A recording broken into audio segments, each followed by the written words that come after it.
welcome to Two Projects. In this video, we are going to explain about the project that is handwriting based detection of schizophrenia and bipolar disorder using machine learning. So, before getting into the execution, first let us understand what is the project about. So, schizophrenia and bipolar disorder, they are serious mental health conditions that affect how people think, behave, and connect with the reality. Diagnosing these conditions is not straightforward. Doctors they usually rely on long interviews, questionnaires, and clinical guidelines like DSM-5. But these methods they are not always accurate. Patients may hide or not fully understand their symptoms, and doctors can find it difficult to tell the difference between the two disorders because they share the same similarities. Here, researchers have also tried using brain scans such as MRI to make the process more accurate. While this approach can help, MRI scans are very expensive, require patients to sit completely still, and they are not practical for everyday use. This is especially challenging in countries with limited mental health professionals and resources. And here, recent studies. So, recent studies have shown that analyzing a person's handwriting can be a useful way to analyze this, that is, to detect this schizophrenia and bipolar disorder. This is because people with these conditions often have motor difficulties, which show up in how they write. For instance, their handwriting may vary in speed, pressure, or shape, and these differences can be measured using features like movement patterns, shapes, and complexity of writing. However, many existing automated systems that try to use handwriting for diagnosis have some major challenges. Collecting enough handwriting data can be expensive and time consuming, and the data sets often have imbalances. For example, more samples from healthy people than the patients, which can cause machine learning models to make biased or unreliable predictions. These issues highlight the need for a method that is easy to access, affordable, and produces fair and accurate results for detecting schizophrenia and bipolar disorder. So this project it presents a three-stage machine learning system that is called SRF SmartNet to automatically detect schizophrenia and bipolar disorder by analyzing handwriting. So the goal is to use patterns in handwriting to identify motor and behavioral differences that are common in these conditions. So this approach provides a cost-effective and accessible alternative to the traditional methods like MRI scans or long psychiatric evaluations.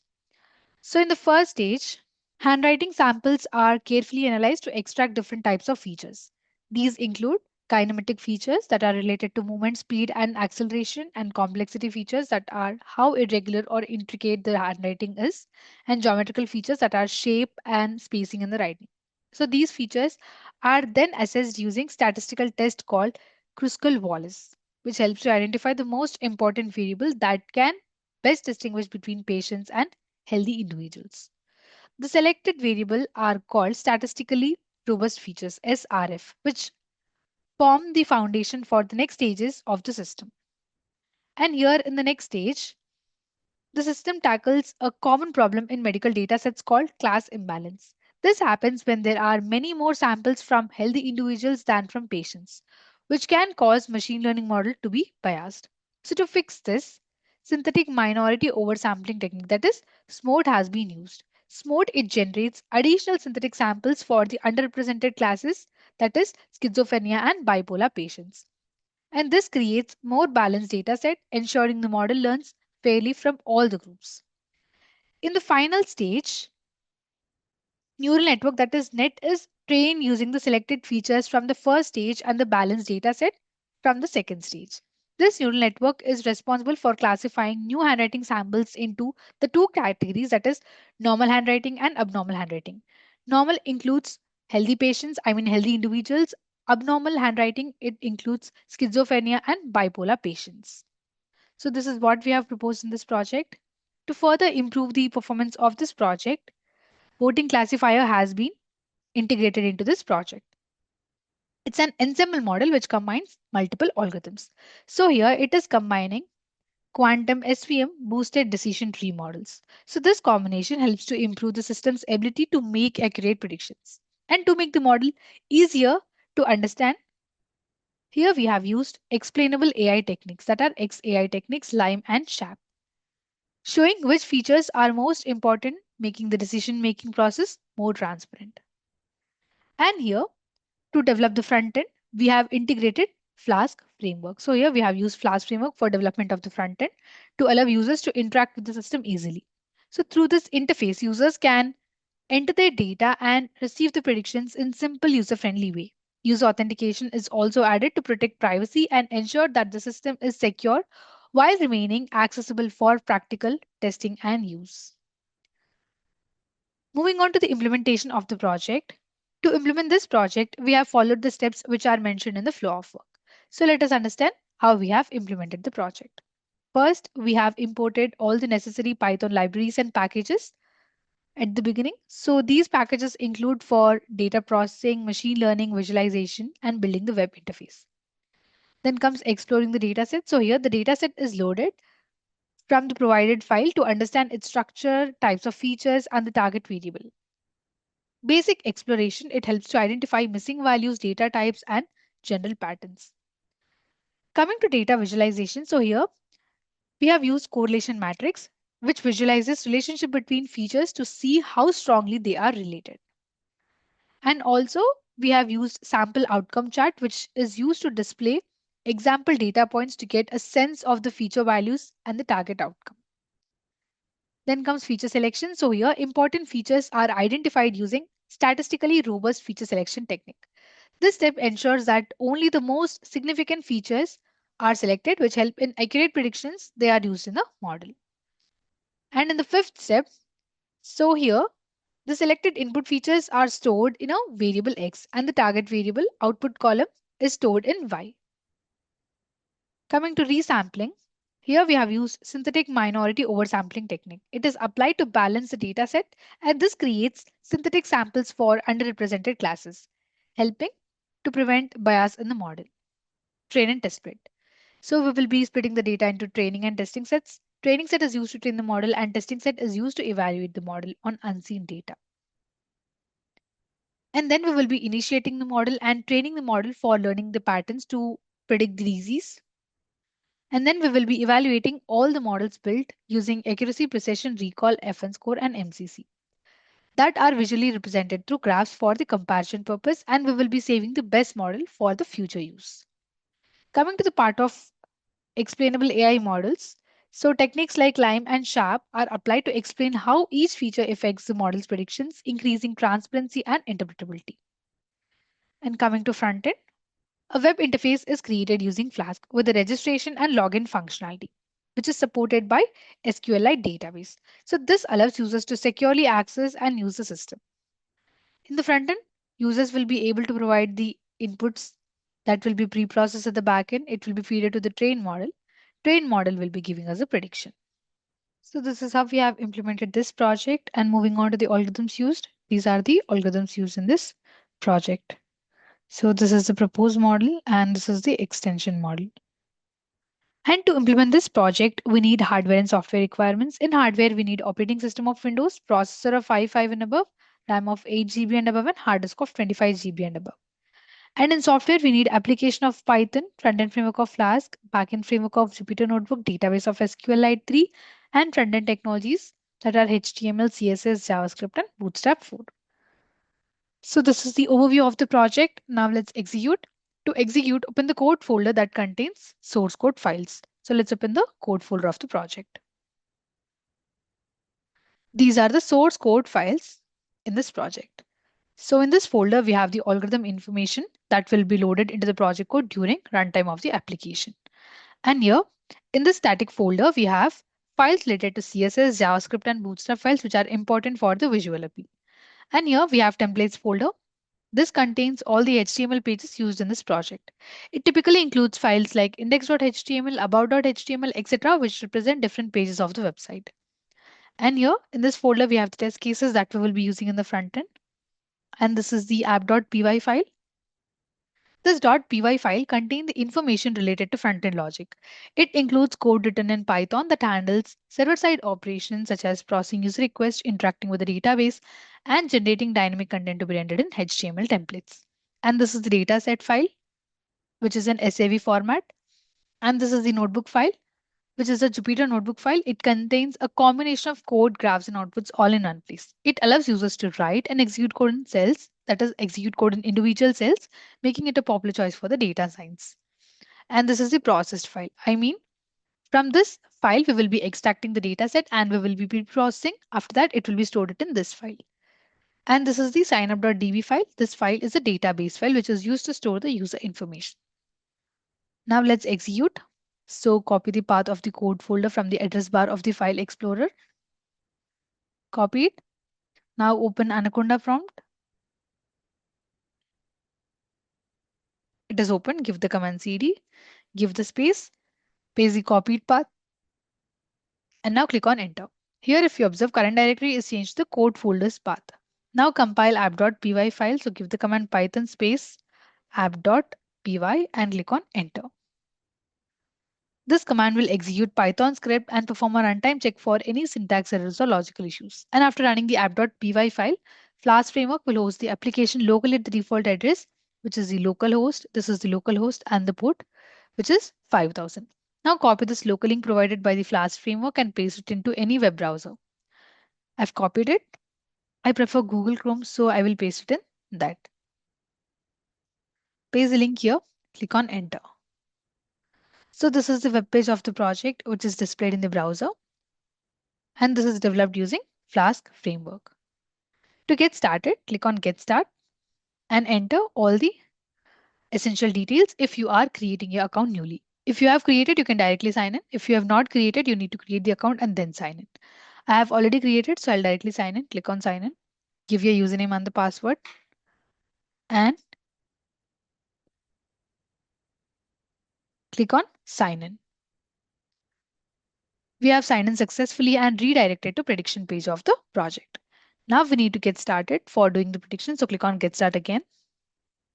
So here you can see the inputs that are to be given. So we are supposed to enter all of them.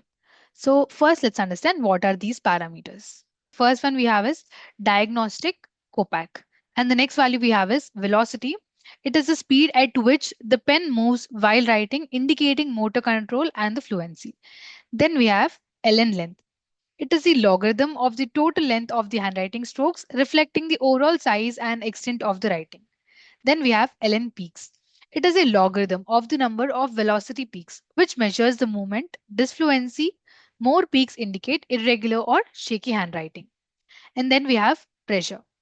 It is a force applied by the pen on writing surface, which can vary in patients with motor abnormalities. Then we have SEV.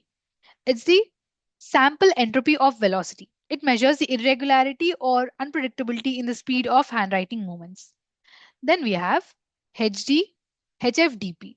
So it is Higuchi fractal dimension of pressure. It quantifies the complexity and self-similarity of the pressure patterns in the handwriting. Then we have SEP. It is the sample entropy of pressure. It evaluates how unpredictable or irregular the applied pressure is during writing. Then we have acceleration. It is the rate of the change of velocity while writing, indicating fine motor control and movement dynamics. Then we have length. So it is the total distance covered by the pen during writing task, showing overall stroke magnitude.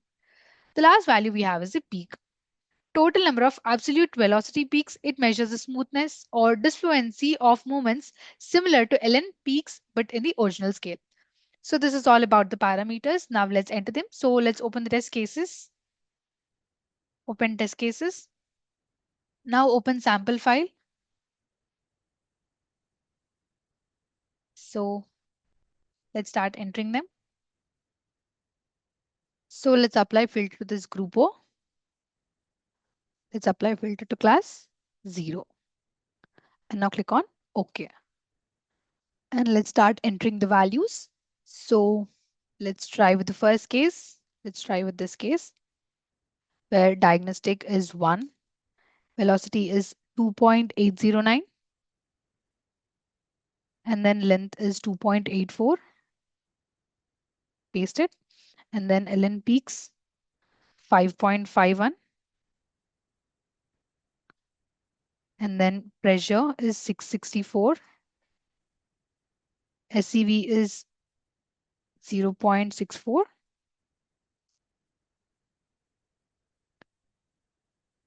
And then HFDP is 1.23. And then SCP is 0.03, acceleration is 0.0312, length is length we have it as 17.194, and then peaks is 249.31. So paste it and click on submit features. So this given information, it will be pre-processed at the backend, it will be fed to the train model, and then train model will be giving us the prediction. So just wait for a while. It's being analyzed at the backend. So here you can observe abnormal handwriting has been detected, which is a bipolar disorder. And this is handwriting sample that shows patterns that may be associated with the neurological or motor conditions. So considering or consulting a specialist for further evaluation and professional assessment is recommended. Let's try with another sample. Click on that. So now let's try with this sample. Let's enter the values. So diagnostic value is 1. Similarly, let's enter all the values. So if you observe, I have entered all the values. Now let's click on submit features. And here we got the prediction that it is abnormal handwriting detected, which is bipolar disorder. Now let's try with one more sample. So let's try with this one. So let's enter diagno diagnostic Copac value as 1, and we have velocity 2.6609. Similarly, let's enter all the values. Here I have entered all the values. Now click on submit features. And here we got the prediction that it is also the bipolar disorder. Now let's try with this case. So click on analyze another sample. Let's start entering them. Here I have entered all the values. Now click on submit features. So based on the given handwriting features, it is detected as abnormal handwriting, which is schizophrenia. So here we can observe schizophrenia has been detected, which is a neurological or motor condition. Now let's try with the other class, that is class 1. So as of now, we have detected bipolar disorder and schizophrenia. Now let's try with the other case, that is normal case, and see whether application will predict it correctly or not. So diagnostic value is 0, velocity is 4.58, ln length is 2.23, ln peaks is 4.4, pressure is 560, SEV is 0.624, HFTP is 1.23, SEP is 0.025, and then we have acceleration 0.4463, and then length is 9.36, and then peaks is 85. Copy it and paste it. Now let's click on submit features. So the given information, it will be pre-processed and it will be analyzed, and we will be getting the prediction. So just wait for a while. And here we got the prediction that it is normal handwriting. So the handwriting appears within normal parameters. So no abnormal patterns are detected in the analysis. Continue monitoring to have a concerns. So this is how you need to execute. Now let's check with the graphs. Click on about. Here we have the graph. This is the sample outcome graph. So here on x-axis we have group O, and on y-axis we have count. That is the target we are predicting. 0 refers to abnormal count and 1 refers to normal count. And here we have heat map. So here on x-axis we have the variables, and on y-axis also we have variables. So this shows the correlation between each independent variable. Now close it. Here we have Lime explanation plot. And here we have XAI sharp explanation plot. And here we have waterfall plot. Close it. And here we have ROC curve graph. And here we have metrics. So here we have accuracy comparison graph. So here on x-axis we have all the models that we have trained, and on y-axis we have accuracy. Close it. Accordingly, we have precision, recall, FN score, and MCC. So here you can observe MCC scores. So these are all the evaluation metrics that are used to evaluate all the models that we have trained. Now click on logout. In this way, just by giving required inputs of handwriting features to the application will be predicting whether the person handwriting is abnormal or normal. If the person handwriting is abnormal, it will be detecting whether it is bipolar disorder or it is schizophrenia. So this is all about the project. Thank you for watching video. For more projects, please visit our website www.trueprojects.in. For updates on latest project videos, please visit True Projects YouTube channel and subscribe.